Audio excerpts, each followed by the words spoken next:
Estás escuchando Caramba Podcast.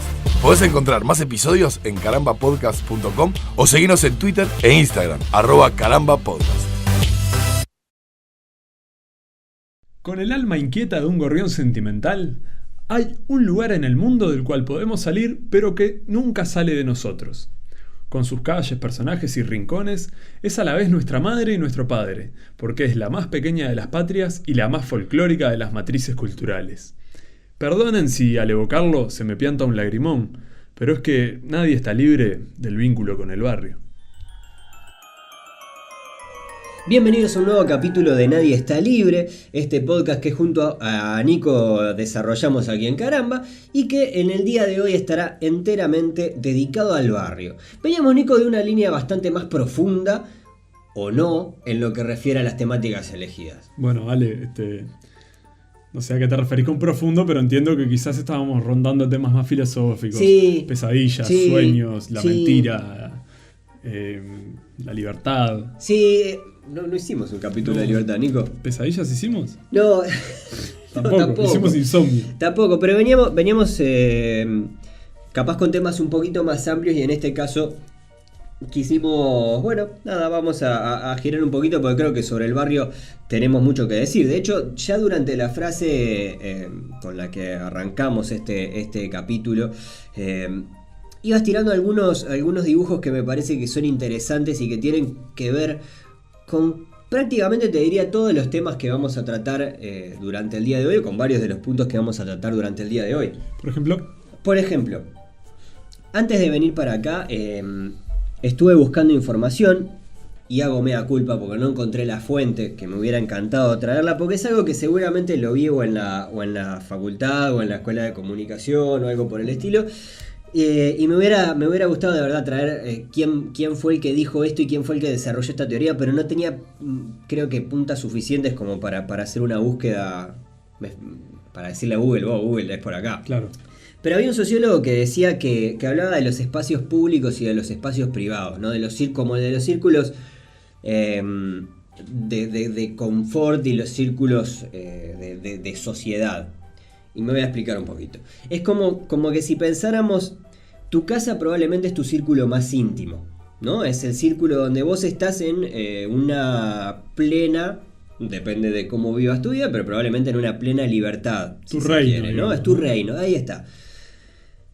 Y hablaba de un mundo casi opuesto, que es el mundo social. Es decir, cuando vos vas a trabajar, cuando vos tenés que ir al centro, tenés que dar una vuelta, lo que sea, te encontrás con un montón de gente que está en un círculo compartido y que probablemente es mucho más impersonal y donde entran a jugar otras reglas, por ejemplo, no andar en pelotas o, ¿no?, para ser bien elementales. Cosas de esas, no prender fuego, ¿no?, a la gente. Ese tipo de cosas. Y en el medio había, por lo menos cuando existían los barrios y en los lugares donde existen los barrios, ¿no?, en las casas, en la gente que vive en barrios, porque cada vez son menos. Sí, hoy en día hay barrios que son, ¿no?, que ocupan, claro, es que 25 metros cuadrados para arriba y son 20 pisos. Exactamente. Lo que decía básicamente era que el salir de tu casa al barrio era como un paso intermedio a entrar en esa vida pública. ¿Me explico? Era como la antesala del gran mundo exterior. Exacto. Era como una familiaridad que tenés con el lugar, con la gente, con que nada se te hace tan ajeno como ese mundo al que vas de golpe. De hecho, decía también que si vas en auto, vos lo que haces, el auto es una extensión de tu mundo privado. Es una tu burbuja, mundo, ¿no?, de transporte. Claro, y el cambio, cuando llegás a trabajar, pasás a un mundo privado, digamos, como muy de golpe. Sí, y de hecho el trabajo que suele ser muy impersonal en los tiempos que corren, ¿no? Cuando uno trabaja, por ejemplo, en una oficina donde se neutraliza o se uniformiza la conducta, tenés un código de conducta, tenés Claro, y la tendencia a los cubículos donde... A la vestimenta. Hay casos que son de repente mucho más extremos, como por ejemplo trabajar con un uniforme puesto, ser policía, ser enfermera, ser Totalmente. Pero bueno, nada, eso un poco con respecto a no sé, digámoslo a modo de introducción, pero cuando me dijiste que estaría bueno hacer un capítulo del barrio, lo primero que me vino a la cabeza fue la infancia y el barrio. Es decir, cómo vivíamos de chicos. De hecho, yo tengo una historia como, no te diría de amor y odio con el barrio en mi infancia, pero yo tengo un divorcio, que en algún momento lo hemos hablado con mis amigos del barrio, donde me aislé casi por elección o por accidente. Un distanciamiento de tu barra de amigos del barrio. Sí, salado, pero mal. Es decir, el barrio para mí ahí en ese momento dejó de existir. Sin embargo, la etapa previa y el visitar amigos que vivían en el barrio de otra manera y con otra intensidad, me hacía ver lo lindo desde los juegos, desde el andar ahí, en la calle, en un ámbito que no es tan violento quizás como bueno, no sé, salir de tu casa, abrir la puerta y estás en el centro. En el centro me refiero al 18 de julio, por ejemplo. Claro.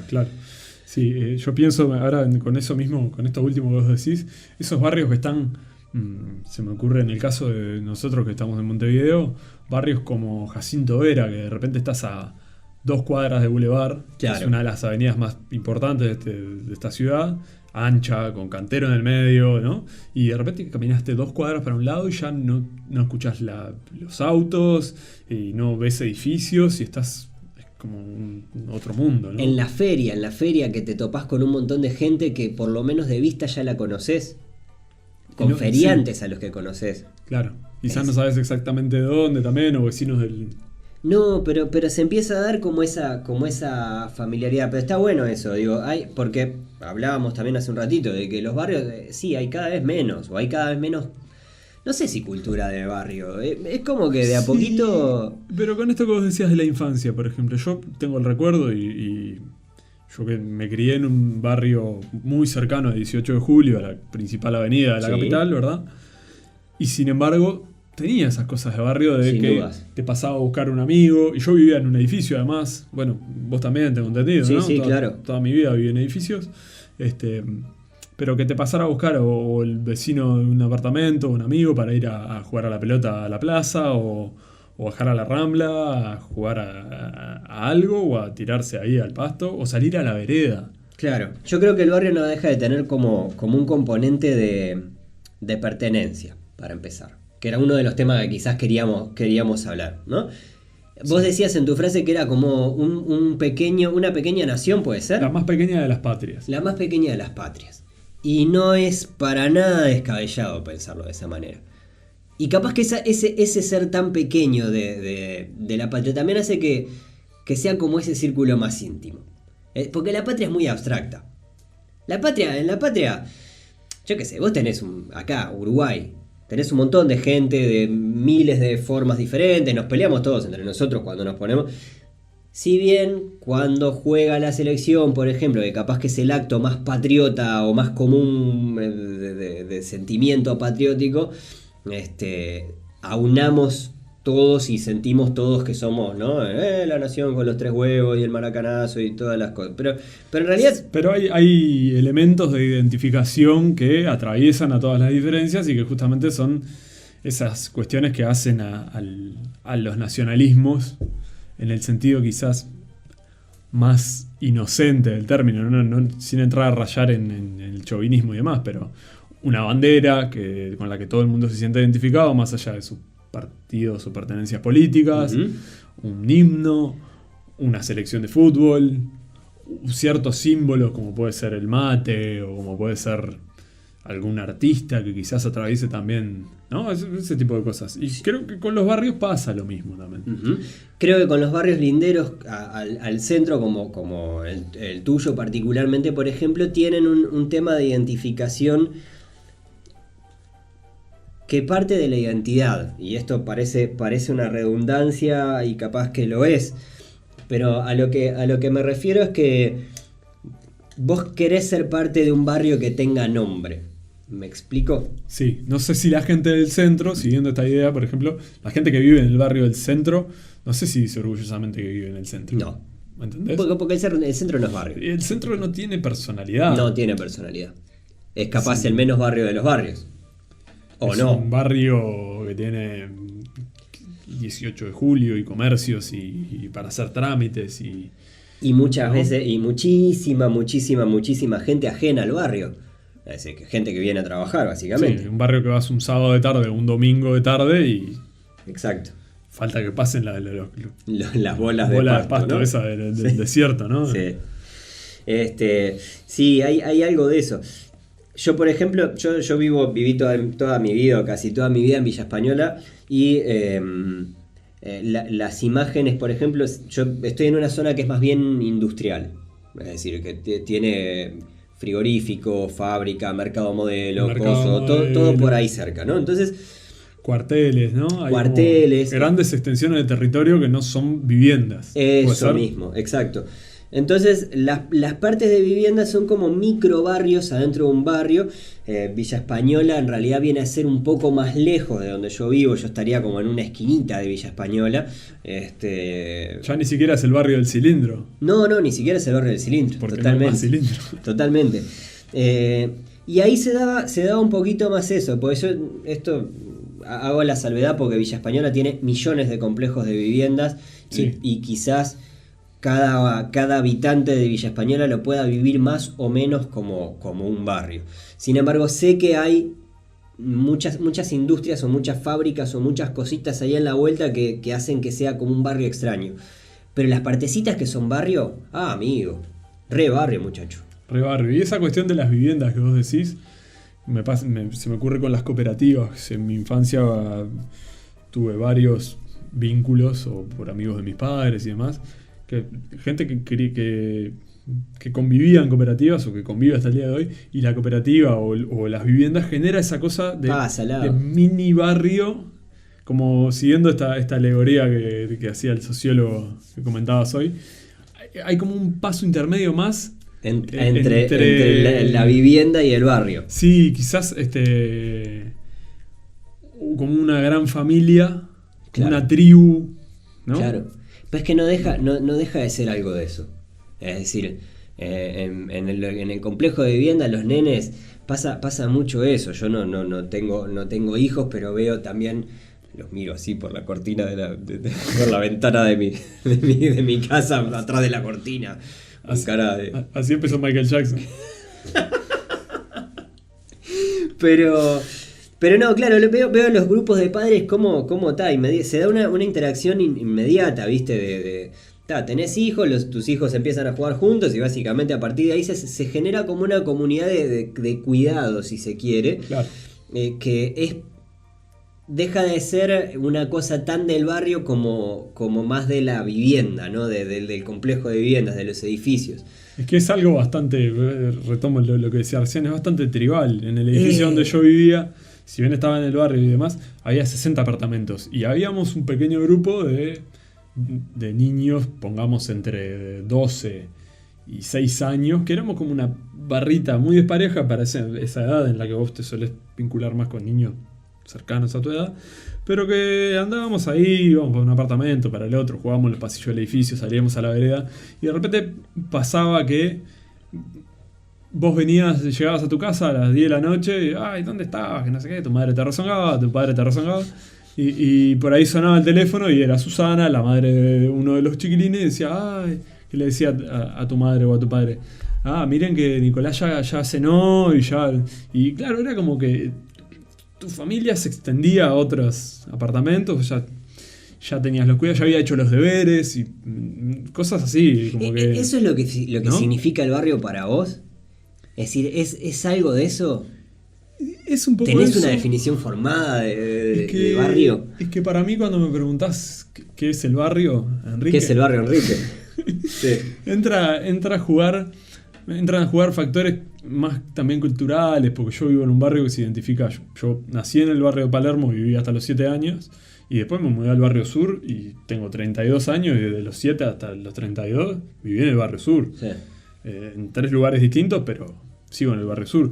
Entonces para mí es inevitable hablar del candombe, claro, de que tenés me gusta ir a los tambores, tambores, claro. de que ese detalle de la Rambla, toda la vida tuve la Rambla a 3 cuadras, y la Rambla Sur además, no es la Rambla de Carrasco, ni es la Rambla de Buceo, ni es la Rambla de Posito.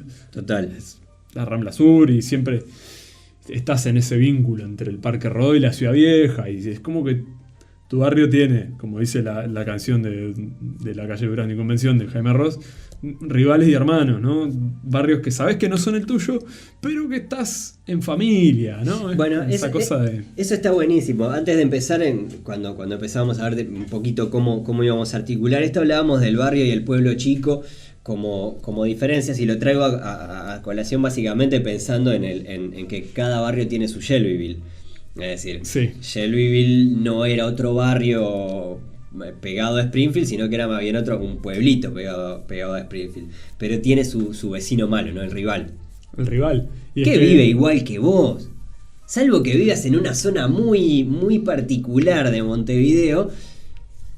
Son pibes que tienen básicamente las mismas características, pero están de un lado o del otro de la avenida Y es que si mal no recuerdo, en el capítulo de Los Simpsons del limonero de la discordia, ¿no? Exacto. Hay un Milhouse que es igual a Milhouse. Exacto, hay un Bart que es igual a Bart.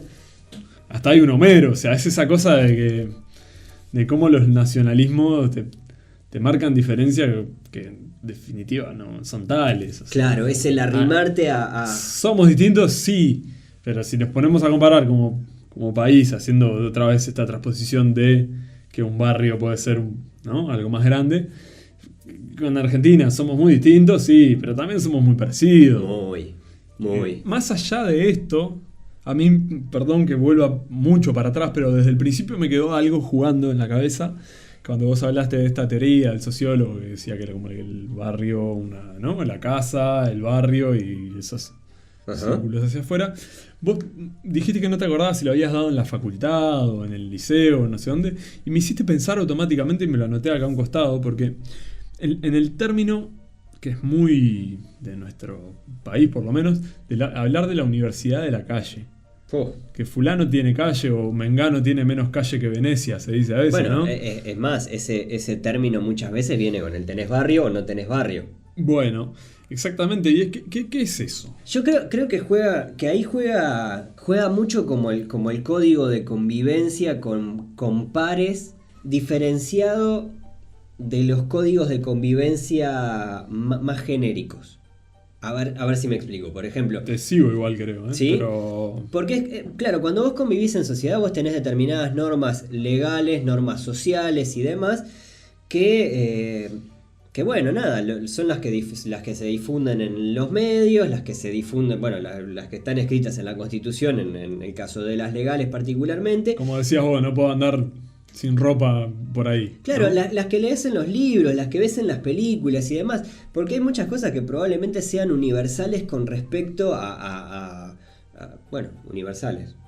Hasta respecto al universo y esos lugares, ¿no? Claro, básicamente, es decir, El universo y otros barrios. Yo qué sé, no sé, la traición, más allá de cuál sea el hecho de traición, la traición se entiende de la misma manera acá y en Uganda, es decir, la traición es la traición, Claro. Y vos sabés cuando estás traicionando a una persona. Esas cosas son como más generales, pero me parece que el tener barrio tiene más que ver con esa cosa que no está escrita, con esa ley que la vas entendiendo de a poquito. ¿No? Sí. Esos códigos de barrio Yo tengo muchas diferencias con la Universidad de la Calle, muchas diferencias con respecto a la pomposidad que a veces se le dan a la Universidad de la Calle en sí, como si fuera algo que anula la universidad real o el estudio real o lo que sea, ¿no? Pero es verdad también que la calle te enseña muchas cosas o el barrio te enseña muchas cosas. Sí, es un concepto que me parece que es difícil manejarlo sin plantear una contraposición, que es la de la educación formal. Claro. ¿Me explico? Claro. Pienso, por ejemplo, en una persona que creo que todos conocemos y que conjuga muy bien el elemento universidad de la calle y aprendizajes que te da el barrio y la convivencia con la gente, ¿no? Uh-huh. Que se mueve en esos códigos menos formales, quizás. Claro. Y la cuestión más culta o que te puede dar el estudio o los libros, que es Alejandro Dolina. Dolina, sí. ¿No? Sin entrar mucho en detalle, pero es un tipo que Sí, que tiene como bastante de los dos mundos, ¿no? Sí. Y pienso también, llevándolo a un criterio más personal, lo asocio muy rápidamente con otra persona pública de nuestro país, que es Julio Toyos. Bueno, ¿no? está bien. Capaz que lo reduzco mucho para la gente que no sabe quién es. Incluso dentro de Sí, nuestro bueno, país yo- hay gente... A mí la imagen que me viene con la joven. Universidad de la Calle es el Canario Luna. Claro, El bueno. Canario Luna me imagino que de Calle tenía un montón. De esa universidad tenía pilones. Yo lo recuerdo a Toyo porque me recuerdo que era un tipo bueno, es un tipo que suele hablar mucho de esto y se saca cartel De la universidad. de la Universidad de la Calle. Sí. Pero lo asocio, por lo tanto, mucho con el tema de la viveza criolla también, Sí, ¿no? sí. Como esas cosas que, bueno, de repente podés hacerle... Me imagino a un turista que llega a un lugar y no conoce los códigos y le hacen cierta diablura o aprovecharse de... ¿no? Sí. O sea, no lo veo como un concepto muy Es más bondadoso de la no, Universidad de no, la Calle. Totalmente, tiene alguna cosa más bohemia. Yo igual creo que a diferencia de la Universidad de la Calle, por así decirlo, el tener barrio me parece que tiene pequeñas salvedades con respecto a tener calle. Porque Claro. tener calle me parece que es notoriamente más bohemio, es más boliches, más cosas. Tener barrio es como eso, como haber aprendido. Yo qué sé, no sé, vos de chico podés decirle a tu mamá, Carlito me está pegando, ¿no? Por ejemplo. Pero hay determinadas formas de interacción, y esto no quiero ir tampoco a la pavada esta de, no, los varoncitos arreglan las cosas a las piñas, andá y pegale y así se termina el bullying y ese tipo de cosas. Sí. Pero hay determinados códigos de interacción que los aprendes, que no te los enseña la maestra, que no te los enseña probablemente tus viejos, que los vas aprendiendo ahí en la medida que te vas rozando con otra gente. Sí, bueno, pienso ya más en una cosa un poco más turbia, pero más oscura quizás, pero el código de mafias o, ¿no? A ver. El Batilana, ¿no? Así si tenés un problema conmigo, o yo no sé qué, vení y arreglalo conmigo, ¿no? Claro. No vas a ir a denunciar a la policía o... ¿entendés? Bueno, Esa cosa más... Claro, pero es que la mafia, como la hemos visto, por supuesto, en las películas y en las series y demás, la mafia no deja de tener una cierta cosa de código de pertenencia que en cierta forma no deja de tener algún punto relativamente... No deja de tener algún punto en común con esto de formar Una parte zona de geográfica. algo de... ¿Eh? De una zona geográfica, además. Claro, también. Yo de atrevido enlazaría todo con varias cosas, como por ejemplo, entre mis apuntes figuraba el tema de los guetos o los barrios asociados a una industria o a... No sé si me seguís un poco, pero por Sí, ejemplo, perfecto. La Ciudad Vieja y bueno, por extensión el Montevideo primigenio. Somos un país que nace de un puerto prácticamente, y sobre todo la Ciudad Vieja, durante muchos años, toda la gente que trabajaba en la Ciudad Vieja vivía del puerto. O Sí. puede pasar, pienso en la Villa del Cerro, como barrio emblemático que funcionó y funciona hasta el día de hoy. Hay gente que no precisa salir del cerro para tener... No, y hay además, bueno, el Cerro es uno de los lugares que creo, uno de los barrios que tiene más pertenencia por... Yo también creo que dentro del Cerro hay microbarrios, de hecho formalmente Bueno, los hay, Claro. pero además de que formalmente los hay, creo que hay también un sentido de pertenencia más general con respecto a, no, yo soy del Cerro, de la República Separatista del Cerro, ¿no? Claro. Es decir, Sí, lo hemos sí. escuchado un montón de veces. A lo que voy igual es que, por ejemplo, es un barrio que nace de los frigoríficos que había en la Sí, zona. claro. La gente vivía cerca del laburo porque aparte trabajaban 12 horas por día, no podían darse el lujo de estar transportándose de un lugar al otro porque no había tanto transporte como hoy en día. Y con los barrios portuarios pasa lo mismo y eso a su vez empieza a generar delincuencia especializada, digamos. Y es lo que sucedía en los guetos con las mafias, ¿no? En las películas lo hemos visto, el barrio chino con la mafia china, ¿no? Y cómo se extendía y controlaba sus territorios y demás.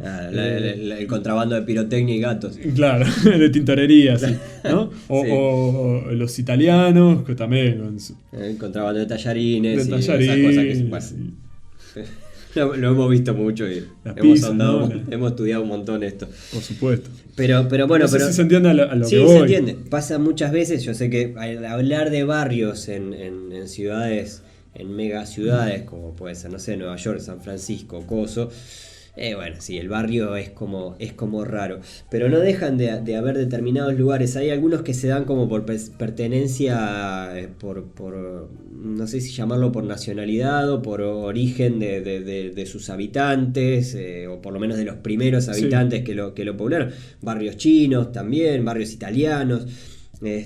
Así como también se generan esos pequeños hasta ahí, guetos, como puede ser, por ejemplo, el Bronx. El Bronx es un gueto formalmente.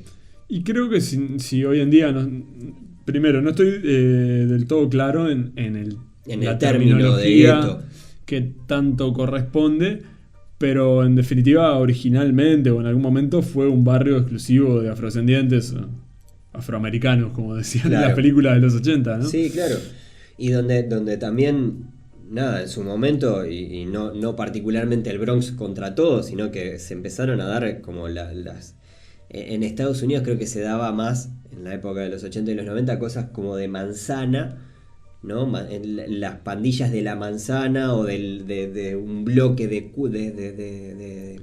de manzanas juntas, ¿no? Es decir, 4 o 5 manzanas que son las manzanas de Los Santos. Bueno, juegan al GTA y es eso. Claro, ¿no? Pandillas por... ¿no? Claro, de hecho muchos de los asesinatos a los raperos actuales y cosas, vos te enterás que hay un problema de pandilla y atrás y decís, vos, loco, ¿en serio?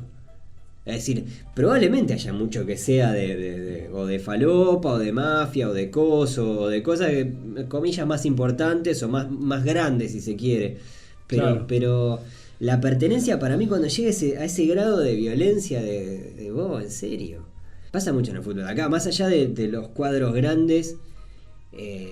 sí, la identificación, como decíamos, en el Cerro. Cerro Rampla. Cerro Rampla, clásicos que se dan por barrios. Springfield, Shelbyville. Y creo que de atrevido también, pero me parece que pasa más con el básquetbol en Uruguay. Sí, sin Vos dudas. la tenés un poco más clara. Sin dudas. El básquetbol creo que todavía genera cosas de... Hay muchos hinchas de equipos grandes de nuestro país, hinchas de Nacional y de Peñarol, que más allá de que en su momento Peñarol tuvo su equipo de básquetbol, que ahora Nacional tiene el equipo de básquetbol, y que bueno, incluso en algún momento han convivido, eran de Nacional en fútbol o de Peñarol en fútbol, y en básquetbol iban a hinchar por el equipo del barrio. Claro. Porque tiene un montón de cosas ahí. Habíamos dicho que íbamos a hablar de las cantinas de barrio, y quiero que lo mezclemos también con los clubes de barrio. Sí. Los clubes de barrio. Son clubes sociales, tienen fines que van más allá del bueno, muchas veces del hacer ejercicio o de reunirse para hacer alguna cosa, sino que muchas veces trabajan por y para el barrio. Sí. Ahí se cranea. Claro. Bueno, hace poquito, ahí se conocen los vecinos, ¿no? Eso. Totalmente. Hace poco había un proyecto en Villa Española, desde que está el Bigote López ahí en la vuelta, es un equipo que de a poco, viste, está muy involucrado con el barrio más cercano, si se quiere. Es decir, Villa Española es un barrio relativamente grande, pero con el barrio más bien cercano y cercano al club y tenés un montón de cosas que se han preocupado con respecto a la lectura, a la educación, a tener, yo qué sé, espectáculos culturales. Se han preocupado mismo con el plantel de que tenga determinados, no sé, llevar al plantel de Villa Española al teatro. Sí. Llevarlos a ver una obra y después hablar de qué vimos. Está buenísimo, son cosas como... Me los imagino, ¿no? Volviendo a la sede después de un partido y bueno... Antes de irse, después de las duchas, me dejan todos la redacción, ¿ja? El partido contra Boston River, ¿no? Composición. Yo a veces siento que soy un hincha de cuadro chico atrapado en el cuerpo de un hincha de cuadro grande. Es que el cuadro grande a lo que tiene eso de que si bien en este país los 2 cuadros grandes que hay, quizás, si se me permite, los terceros grandes que hay, ¿no? Uh-huh. Se identifican con un barrio puntualmente porque por donde está su cancha, por donde nacieron, ya sobrepasaron eso y son a nivel país. Vos vas a Artigas, sí, claro, a 600 kilómetros de la capital, y de repente hay tantos hinchas de Peñarol como hinchas de Nacional, y Peñarol y Nacional no nacieron en Artigas. No. Y seguramente en Artigas también haya un montón de equipos locales.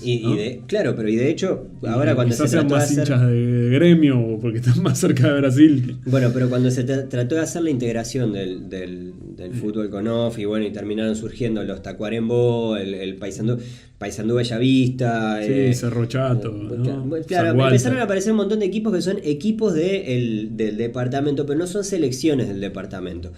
Esos equipos tenían tenían hinchas que ya eran del club, porque el club muchas veces existía previo a pasar a formar parte de la Asociación Uruguaya de Fútbol. Socios antes de que... Claro, o hinchas, ¿no? Simpatizantes o gente que, yo qué sé, ¿qué vamos a hacer? Vamos a ver un partido de fútbol, está bueno. Claro. Que existía previo a la Asociación Uruguaya de Fútbol. Pero incluso si llegara a pasar el día de mañana, que no sé, se hace la selección de Tacuarembó, la selección de Durazno, la selección de Artigas, de Coso, no sé qué, se integran al fútbol uruguayo, vas a tener un montón de gente de Artigas, de Durazno, de Tacuarembó, de Coso, que van a ir a ver a Nacional o a Peñarol cuando juegue con la selección. Entonces se genera, los cuadros grandes ya han generado una cosa que es mucho más allá de lo que te puede generar un club de barrio. A mí de verdad, muchas veces envidio sanamente, porque he tenido la suerte de poder vivir alguno de esos partidos y demás. Fuimos incluso juntos alguna vez, es verdad. El partido del sábado de mañana y el encontrarte en la tribuna con la misma gente, no sé, me parece como capaz que ahí me atrapa la pertenencia y me dan como ganas. Que, así como digo, eso no quita que no puedo. O sea, que no puedo, no puedo. Ya está, a esta altura. Porque sos hincha de un cuadro grande. Estoy todo cariado. Estoy todo cariado. Asquerosamente. Sí, claro, de los que se amarga cuando su equipo pierde. Bueno, eso no me lo va a sacar nada. Me puedo poner a ir a ver a Villa Española todos los días, pero... En definitiva, esto que hablamos, ¿no? Hay un equipo de fútbol, o puede haber un equipo... Hay unas normas comunes que, bueno, como fuimos derivando, pero pueden derivar hasta en el crimen organizado, ¿no? Ahí, el barrio tiene la tendencia a ser un aglutinador de intereses, de costumbres, de personajes, ¿no? Es una pequeña nación. Es una pequeña subcultura, y como tal creo que también se autoirradia, ¿no? Así como vos formás parte de lo que crea esa pequeña subcultura, también mamás mucho de lo que hay en esa pequeña subcultura. Vos mamás mucho del barrio para tu vida, suena como apología, así, me voy con mis amigos y me mamo todo el barrio. Sí, no, pero claro, mamás mucha... Sí, en puntos imperceptibles probablemente. Sin dudas. Que no sepas darte cuenta porque estás ahí todo el tiempo. Sin dudas. Hasta que no venga alguien de afuera y te diga. Y sobre el barrio podríamos seguir hablando un rato más, pero ya hemos hablado largo y tendido. Sí recordarles que, así como se va este capítulo de Nadie está libre, este capítulo de la serie que estamos haciendo en Caramba Podcast junto a Nicolás. Recordarles que en carambapodcast.com pueden encontrar estos capítulos, los capítulos previos que hemos hecho, así como también de otro montón de series que de a poquito se van lanzando en esta preciosa comunidad que hemos armado en Caramba. Las redes sociales, por supuesto, @carambapodcast, allí pueden encontrarnos en Twitter, Instagram y Facebook también. Y es una forma, si se quiere, de culturizar, Nico, como se culturiza en el barrio. Y es una nueva forma, ¿no? Todo esto de las redes sociales. Los barrios ya eran de por sí redes sociales, ¿no? Bueno, ojo. Y hoy en día todo el mundo tiene redes sociales, como en algún momento todos tuvimos identificación con un barrio, ¿por qué? Sí, porque en definitiva nadie está libre del barrio. Estás escuchando Caramba Podcast. Podés encontrar más episodios en carambapodcast.com o seguirnos en Twitter e Instagram, @carambapodcast.